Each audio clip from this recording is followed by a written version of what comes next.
ഈശോമിശിഹായിക്ക് സ്തുതിയായിരിക്കട്ടെ. ആൻഡോക്കൽ ദേവാലയത്തിലെ എൻ്റെ പ്രിയപ്പെട്ട ദൈവജനമേ, എല്ലാവർക്കും ഏറെ സ്നേഹത്തോടു കൂടി തിരുനാളിൻ്റെ മംഗളാശംസകൾ നേരുകയാണ്.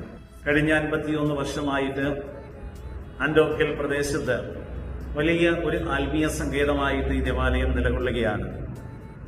ഇവിടെ വന്ന് പ്രാർത്ഥിച്ച് കടന്നുപോയ എല്ലാവരും ഈ ദിനങ്ങളിൽ പ്രത്യേകമായിട്ട് ദേവാലയത്തിലേക്ക് തിരികെ വരുന്ന ദിനങ്ങളും കൂടിയാണ്. പരിശുദ്ധ അമ്മയുടെ സന്നിധിയിലായിരുന്നുകൊണ്ട് അമ്മയോടുള്ള സ്നേഹവും അമ്മയോടുള്ള വാത്സല്യമൊക്കെ ഒരിക്കൽ കൂടി വലിയ വിശ്വാസത്തോടെ നമ്മൾ ഏറ്റുപറയുന്ന ദിനങ്ങളിലൂടെയാണ് ഇനി നമ്മൾ കടന്നു പോകുവാനായിട്ടിരിക്കുന്നത്.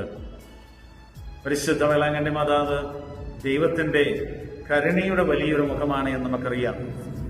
സഹോദര സ്നേഹത്തില് വളരുവാനായിട്ട് നമുക്ക് ഈ ദിവസങ്ങളിൽ പ്രാർത്ഥിക്കാം. ദൈവത്തിന്റെ എല്ലാവിധ കൃപയും പരിശുദ്ധ അമ്മയുടെ സംരക്ഷണവും മാധ്യസ്ഥവും ഒക്കെ എപ്പോഴും നമ്മൾ ഓരോരുത്തരും കൂടെ ഉണ്ടായിരിക്കട്ടെ. ദൈവം നമ്മളെല്ലാവരെയും അനുഗ്രഹിക്കട്ടെ. ഒരിക്കൽ കൂടി തിരുനാളിന്റെ എല്ലാവിധ ആശംസകളും നേർന്നുകൊണ്ടെന്ന്